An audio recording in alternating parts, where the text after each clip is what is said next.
नमस्कार दोस्तों, जय हिंद, जय भारत। दोस्तों, ये हमारा जो स्पीडी बुक का सेकंड वीडियो है, जिसमें 1380 प्रैक्टिस सेट जो हम लोग करेंगे, उसकी सीरीज चल रही है। तो हम ये वीडियो छोटे छोटे पार्ट में वीडियो बनाएंगे ताकि पढ़ने में भी आसानी रहे और ज़्यादा बोरिंग न लगे। तो आइए हम वीडियो की शुरुआत करते हैं। दोस्तों, यदि चैनल पर नए हैं तो चैनल को सब्सक्राइब कर लीजिए, बेल आइकन दबा लीजिए ताकि इसी तरह आपको नोटिफिकेशन मिलता रहे। तो पहला क्वेश्चन है, किस वैज्ञानिक को प्रकाश संश्लेषण पर कार्य करने के लिए नोबेल पुरस्कार मिला है? किस वैज्ञानिक को प्रकाश संश्लेषण पर कार्य करने के लिए नोबेल पुरस्कार मिला है? कौन वैज्ञानिक है? वो मेल्विन कैल्विन। मेल्विन कैल्विन जो है ये वैज्ञानिक है जिनको प्रकाश संश्लेषण पर कार्य करने के लिए नोबेल पुरस्कार मिला है। तो मेल्विन कैल्विन को जो है नोबेल पुरस्कार मिला है। अगला प्रश्न है, किस पदार्थ के संचयन से मांसपेशियों में थकावट होती है? किस पदार्थ के संचय से मांसपेशी में थकावट पैदा होती है? किस पदार्थ के संचय से मांसपेशी में थकावट होती है? तो वो लैक्टिकम। अगला प्रश्न है, किन रुधिर कोशिकाओं की मदद से रोगों के प्रतिरोध पैदा होता है? किन रुधिर कणिकाओं की मदद से रोगों के प्रतिरोध पैदा होता है? तो कौन सा है? लसीकाणु, या इसे हम बोलते हैं लिम्फोसाइट।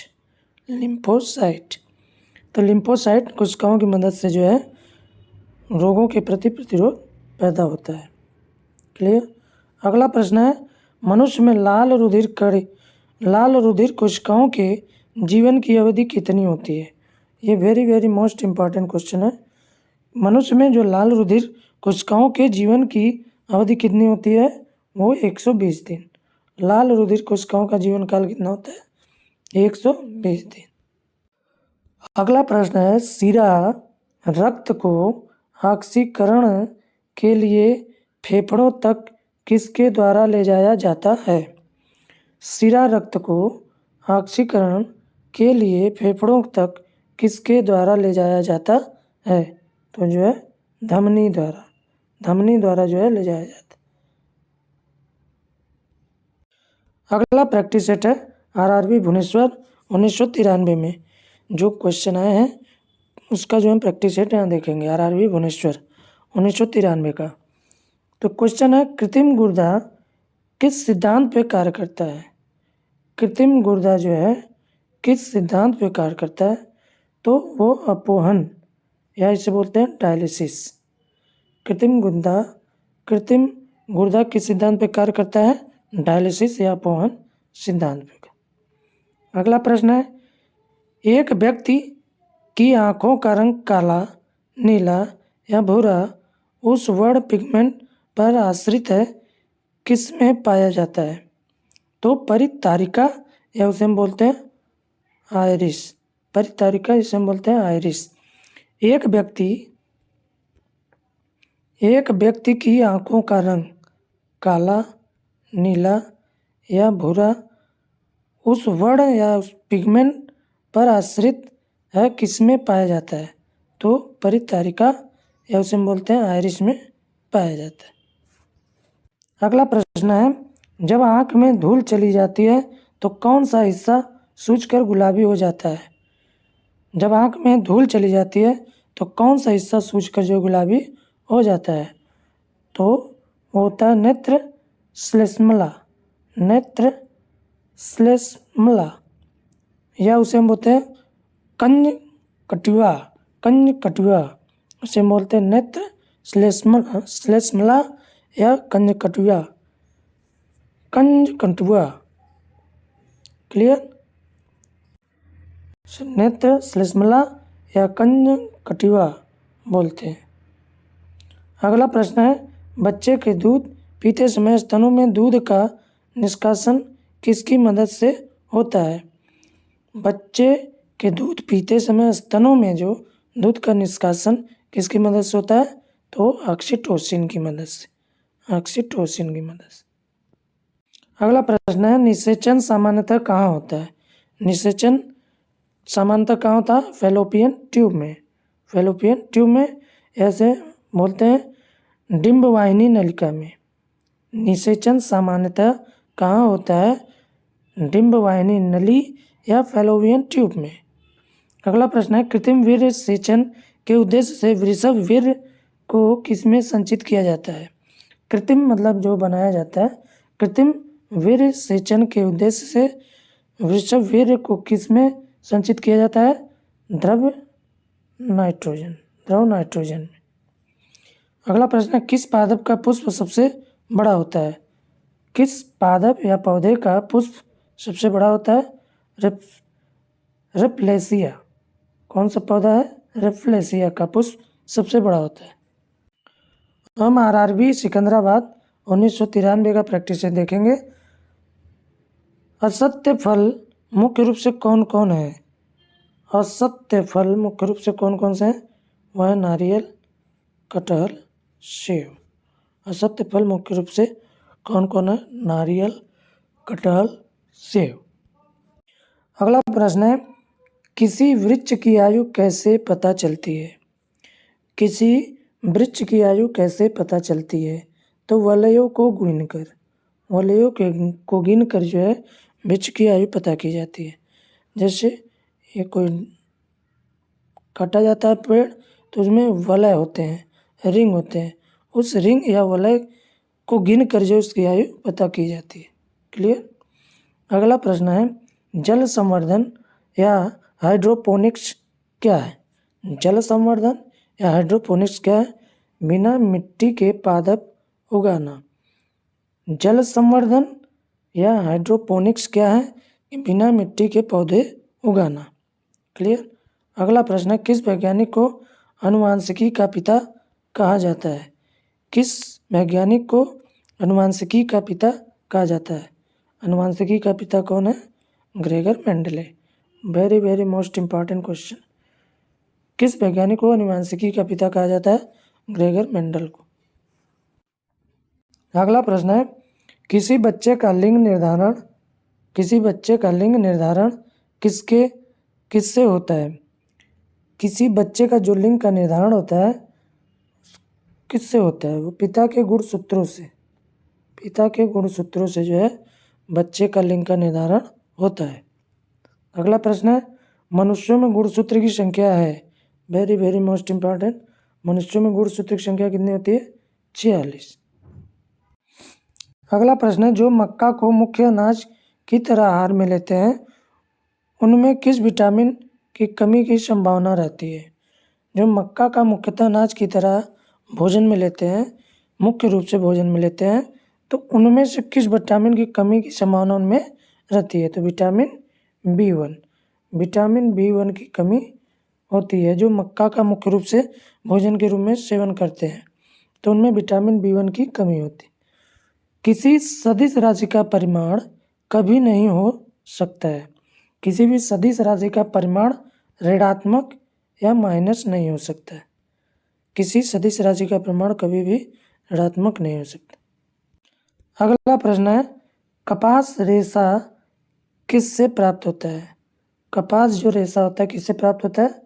वो बीज से। कपास में रेशा जो प्राप्त होता है बीजों से प्राप्त होता है।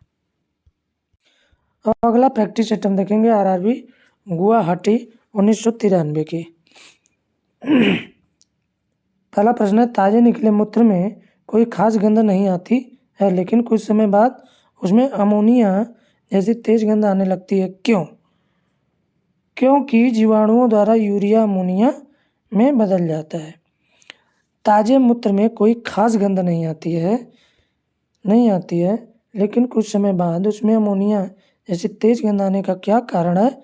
क्योंकि जीवाणुओं द्वारा यूरिया अमोनिया में बदल जाता है, इसलिए जो उसमें तेज गंध आने लगती है कुछ समय बाद। क्लियर? अगला प्रश्न है किस मछली में सल्क नहीं होते हैं? किस मछली में सल्क नहीं होते हैं? किस मछली में सल्क नहीं होते हैं? वो कैटफिश मछली में जो है सल्क नहीं होते। अगला प्रश्न है ज़्यादातर मछलियाँ जल में क्यों नहीं डूबती? ज़्यादातर मछलियाँ जल में क्यों नहीं डूबती हैं? वातावशय के द्वारा। वातावशय के कारण जो है वो मछलियाँ जल में नहीं डूबती हैं। वातावशय के द्वारा के कारण जो है मछलियाँ जल में नहीं डूबती। अगला प्रश्न है, सर्वप्रथम विषाणु को शुद्ध क्रिस्टलीय रूप में किस वैज्ञानिक ने अलग किया? सर्वप्रथम विषाणुओं को शुद्ध क्रिस्टलीय के रूप में किस वैज्ञानिक ने अलग किया? W.M. स्टैनले। W.M. स्टैनले ने जो है सर्वप्रथम विषाणु को शुद्ध क्रिस्टलीय के रूप में अलग किया। अगला प्रश्न है, ग्रेगर मेंडले ने किस पौधे पर शोध कर आनुवंशिकी सिद्धांत प्रतिपादन किया? ग्रेगर मेंडले ने किस पौधे पर शोध कर आनुवंशिक सिद्धांत का प्रतिपादन किया? तो मटर के पौधे पर। ये भी very most important. Gregor Mendel ने आनुवंशिकी सिद्धांत का प्रतिपादन किस पौधे पर शोध करके किया? मटर के पौधे। अगला प्रश्न है, लिटमस किससे मिलता है? लिटमस जो लाइकेन से। काफ़ी इंपॉर्टेंट क्वेश्चन है, बहुत बार पूछा हुआ। लिटमस किससे मिलता है? लाइकेन से। लिटमस लाइकेन से मिलता है। अगला प्रैक्टिस सेट है RRB रांची, जो कि 1993 का है। पहला प्रश्न इसमें, मलेरिया के उपचार की दवा किस स्रोत से प्राप्त किया जाता है? मलेरिया के उपचार की दवा किस स्रोत से प्राप्त किया जाता है? वो सिनकोना वृक्ष। मलेरिया के उपचार की दवा किस स्रोत से प्राप्त किया जाता है? सिनकोना वृक्ष। अगला क्वेश्चन, अफीम जो एक पादप उत्पाद है, ये किससे प्राप्त होता है? अफीम जो एक पादप मतलब पौधे का उत्पाद है, किससे प्राप्त होता है? सूखे लेटेक्स से। सूखे लेटेक्स से। अफीम जो एक पादप उत्पाद है, किससे प्राप्त होता है? सूखे लेटेक्स से प्राप्त होता है। अगला प्रश्न है, वाणिज्यिक या कमर्शियल काग किसके छाल से प्राप्त होता है? वाणिज्यिक या कमर्शियल काग किसके छाल से प्राप्त होता है? ओक से। बलुत या ओक से। वाणिज्यिक या कमर्शियल काग किसके छाल से प्राप्त होता है? वलुत या ओक से। अगला प्रश्न है, पश्मीना ऊन बकरी के किस नस्ल से प्राप्त होती है? पश्मीना ऊन बकरी के किस नस्ल से प्राप्त होती है? चेंगथंगी। चेंगथंगी नस्ल से जो है पश्मीना ऊन पाई जाती है। पश्मीना ऊन बकरी के किस नस्ल से? चेंगथंगी नस्ल से जो प्राप्त होती है।